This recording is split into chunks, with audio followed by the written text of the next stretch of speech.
Hello and welcome to another episode of Muslim Perspective History with me, Yahya. In the last couple of episodes, we have gone through quite a bit of warfare and death and destruction. I believe it's high time to calm down and take a little trip through Sindhi culture. As it is our main stage of our story, I believe some contextualization is in order. So these extras that I'm doing, they're not going to be part of the main episode homestay, but it's going to be just a little bit of extra on the side. So it'll be on the website under the name extra, context notes of what's happening in each episode and what's happening in the story. So I wanted to start off with something simple, Sindhi Culture 101. I know that I won't be able to contextualize the full Sindhi culture, but I will give it a good try in terms of giving you an overall feel for who these people are. So let us begin. Let us start from geographically where they come from. As we know, India or Hindustan was split into two parts. One, India, and the other side, Pakistan. So Sindh rests in the borders between India and Pakistan, but lies specifically in the jurisdiction of Pakistan. So it borders Rajasthan and Gujarat. And with this, we have a diaspora of cultural ideas from Rajasthan to Gujarat, and vice versa. As a people, Sindhi culture and Sindhi people themselves would tell their story from the point of Mohenjo-daro and Harappa, going back thousands of years ago, where they were part of a pinnacle of society in Hinduism and the starting point of Hinduism. As a famous Sindhi poet said, all Sindhis may not be Hindu, but all Hindus are definitely Sindhi. As we can see, within the Sindhi people, there is a very entrenched idea of Hinduism. Even though there are Muslims amongst them, but the ideology of Hinduism is deeply entrenched within them. That might be from external sources or internal sources from within. As if we look at the history of the area and the people of Sindh themselves, they would class as Aryan type and are characteristically more whiter than the Hindu brethren.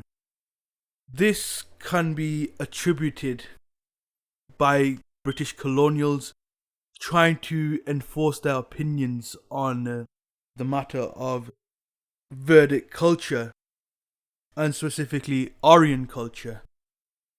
So, in a nutshell, the Aryans are people of Asia Minor and the Asian steppe who maneuvered and migrated into the Mohenjo-daro, the Sindhi area, and they brought a very important text with them, their religion, and their book, the Vedas.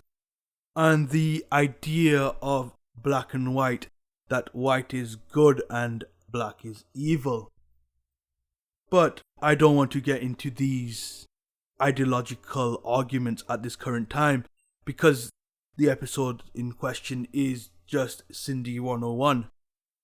Let's move on to another ideal that Sindhi people have, that they are the proprietors of great folk music and folk ideas. Folk music only comes through a strong cultural identity, and Sindhi people have a lot of people who they look up to. One of the key examples of someone from recent times, he is named Bhagat Kanwaran, who was a Sindhi singer, and he mixed a lot of Sufistic flavors into his songs as well. Here is a small clip from one of his singing sessions. And there are others as well, such as Sachal Sharmat, who has a day in his memorial every year on the 13th of Ramadan, which is coming up very, very soon. And another Muslim saint that the Sindhis hold in high regard is Shah Abdul Latif Bitari.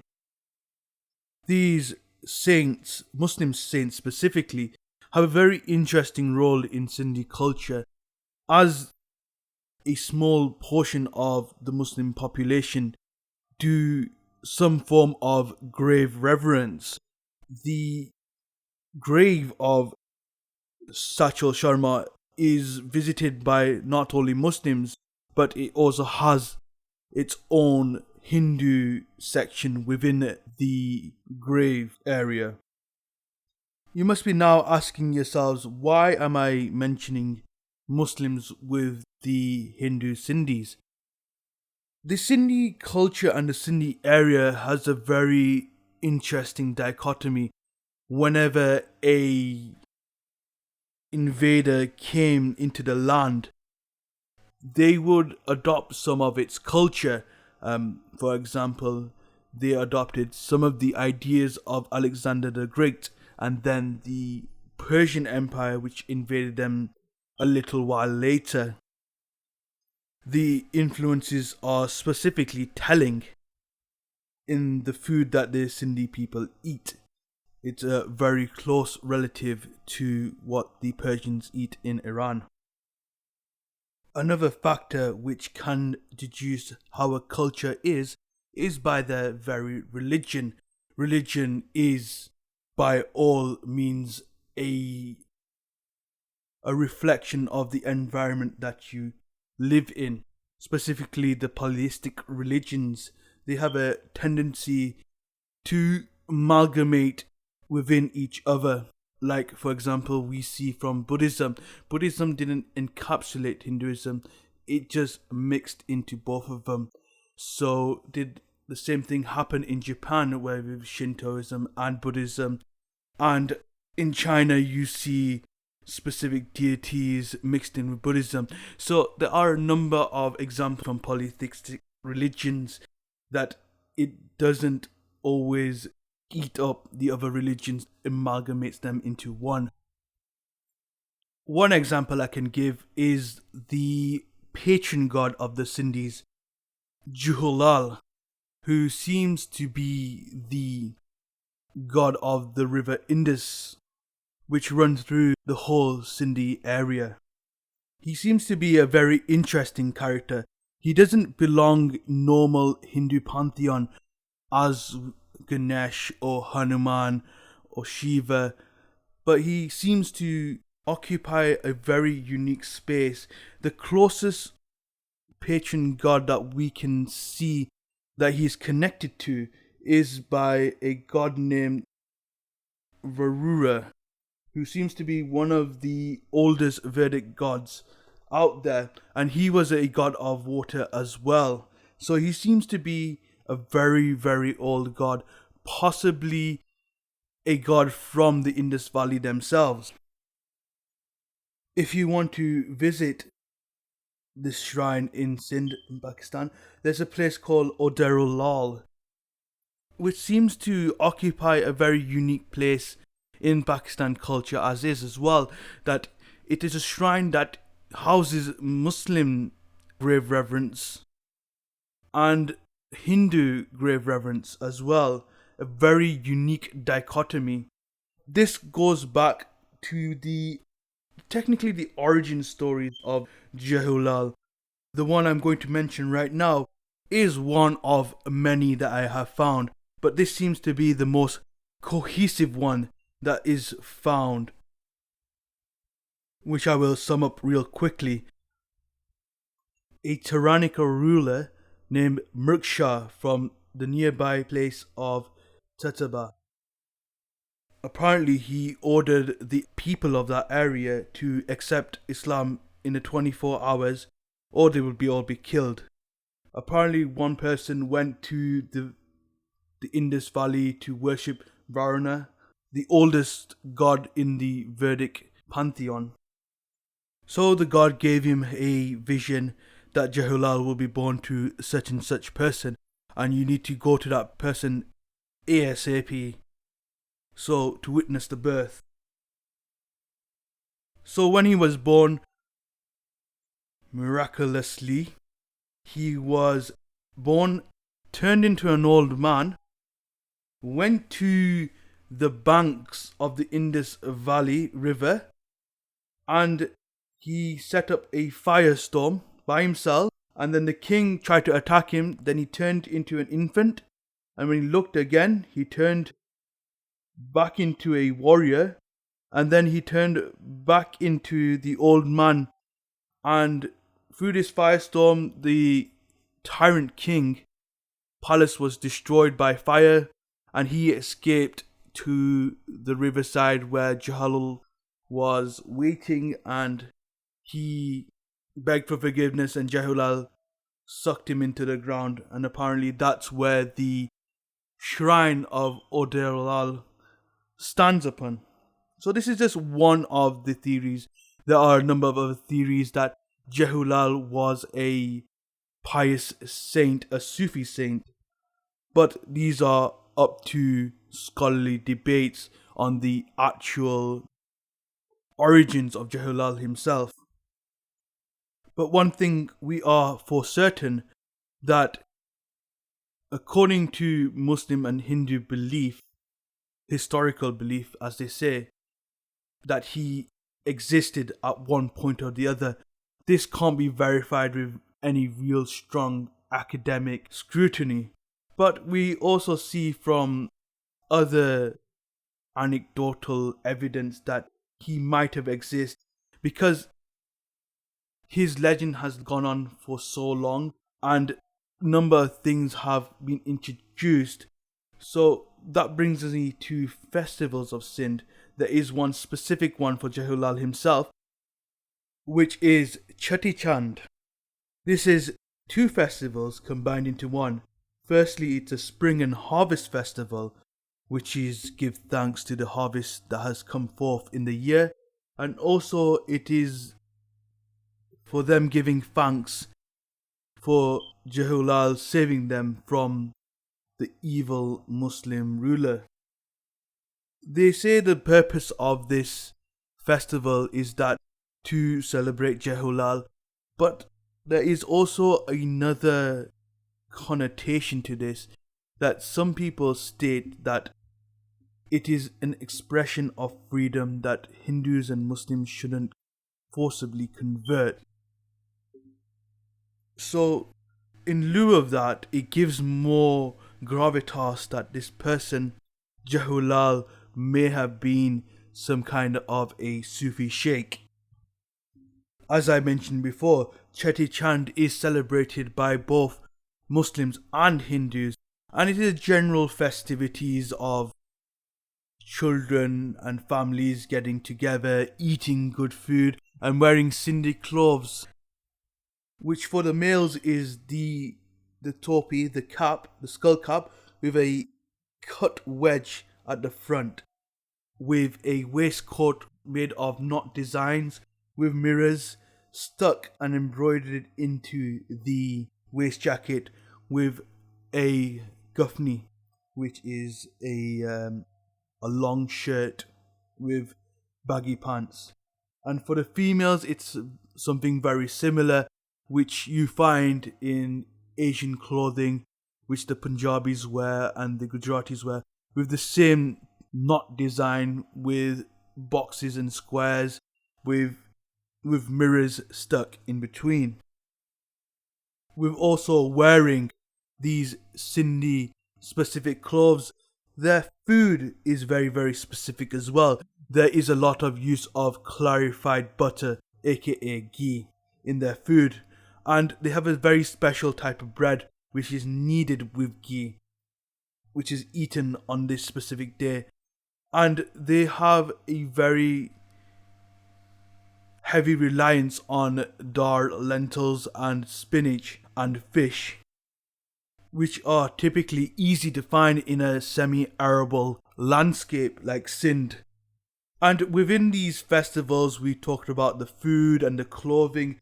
There's one specific thing which is very ubiquitous with Sindhi culture, which is the song and folk singing. I mentioned it earlier before, but there's two specific traditional ways of singing songs that the Sindhis have used for centuries.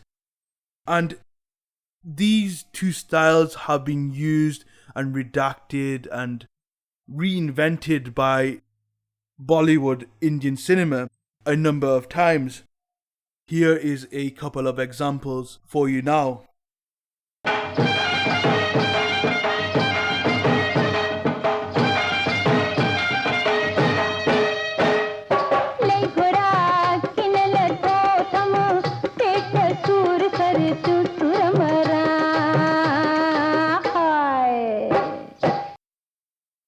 And here is an example of just a Sindhi person singing in the traditional way.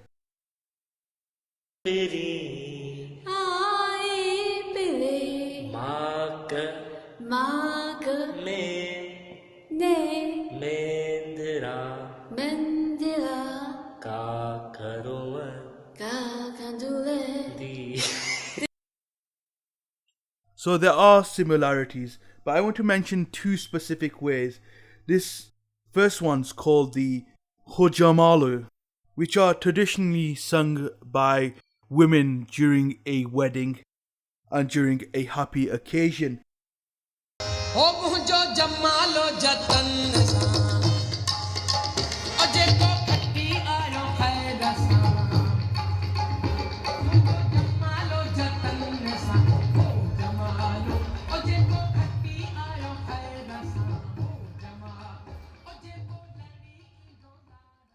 And then there is tabu, which is generally done by the men. Hajumlu is typically accompanied by drums and dolkas and with a specific type of Sindhi dance which uses the hands to go left and right and inside and out. I will put a clip in on the blog post of an example of this. And with the tabu, it is usually men singing again, but with less drums and more using their voices to denote happiness. It is very similar to the way that Muslims have their own type of folk songs which are called nazams. These Sindhi folk songs are typically written in the Khudar Badi script, which harkens back to the 15th century, but we don't have anything beyond that, unfortunately. But it seems like this Khudabadi script had been influential in some way in terms of influencing the way that Gujaratis write and other states and cultures wrote. This was also spurred on by the diaspora of the Sindhi people from the Sindhi region due to numerous events that happened during a long period of time. A lot of Sindhi people moved from the original homeland to other places, thus creating a diaspora.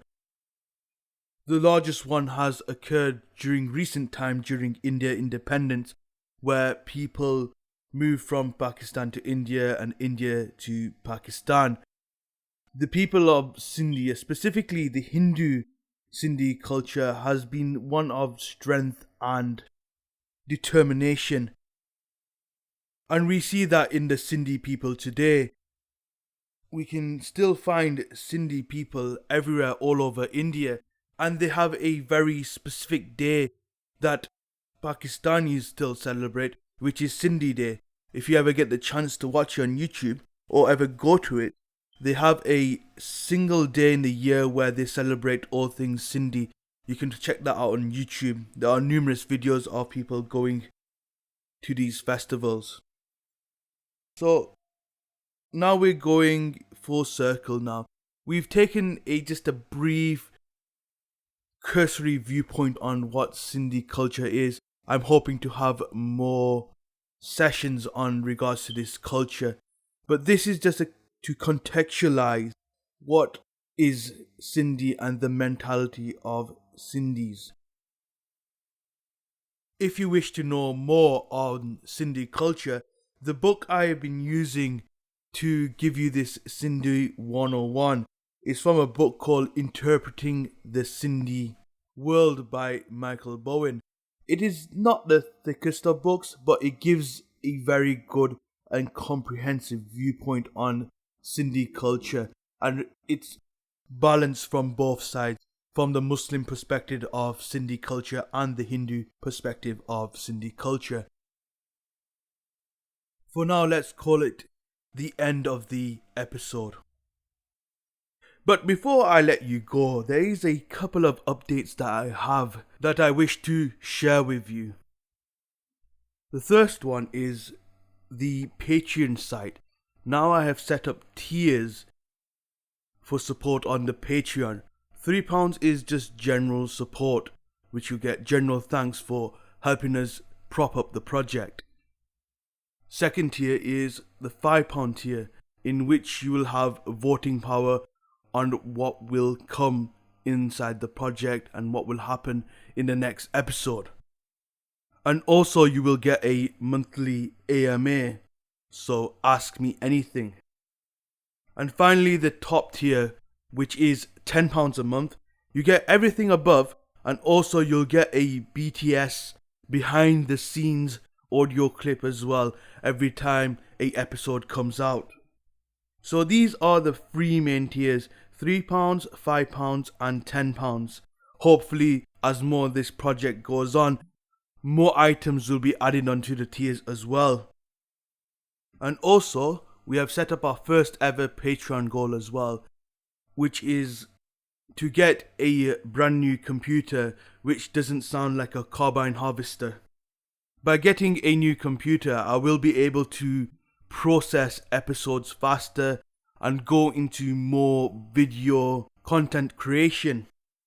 So if you wish to donate, our Patreon is patreon.com/M for mother, P for pepper, history. That's patreon.com MP history.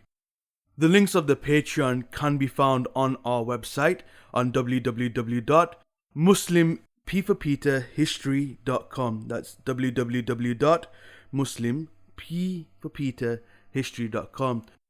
On the header of the website, you will find a link there, and you will also find the Patreon link on every episode that we release. So just to reiterate, you can support us on patreon.com/MP history. You can go onto our website to have extra content on www.muslimphistory.com. That's muslimpforpeterhistory.com, where you will find extra content, and also you will find a PayPal link if you do not want to use Patreon. And also my last request, which is every episode that you hear and you enjoy, please share it to as many people as you can. The more people we have on board, the bigger our channel will grow and the bigger the project we can make, and we can make more content better and faster. So this is Yahya signing out for another episode of Muslim Perspective History. Hope to hear from you soon on the next episode.